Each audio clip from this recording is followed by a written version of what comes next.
it's our 5th kasar and sa CU ulit kami this time. And ayan, mag-unload muna kami. Yung isang brother namin nag-commute kasi hindi kasya sa kotse.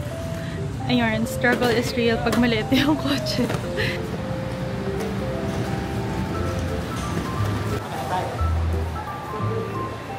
Ay, hindi. Check mo yung muna yung camera mo.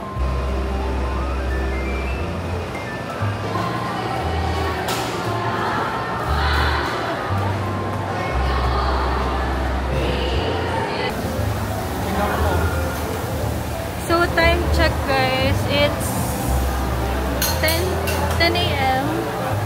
Ayan, so nakailang cups na tayo, sir? 26. Nice. Nice. Wala na kami outside.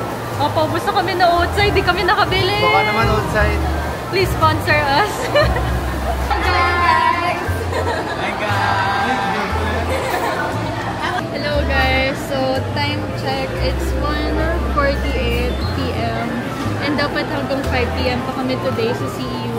Kaso, naubusan kami ng milk. Naubusan kami ng cups. And then, medyo masakit din pakiramdam ko. So, ayun guys.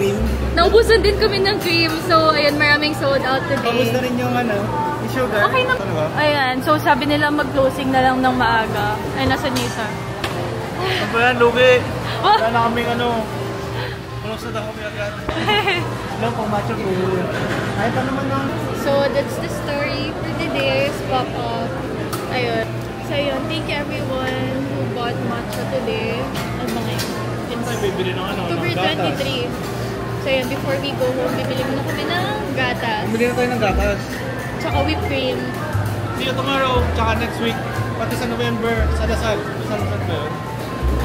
Next week, October 29, see you ulit, one day lang. And then, next naman is November 8 and 15 sa The Beach Staff, Lasal. So, ayun, see you Lasalians. Ayan, babalik ako sa Lasal. Huwag na kayo mag-inom, bumili na kayo matcha. Ay, Inuman nga yun sa The Beach. Inuman ba yun? Ay, inuman pala inuman yun. So, mag-matcha muna bago mag-inom.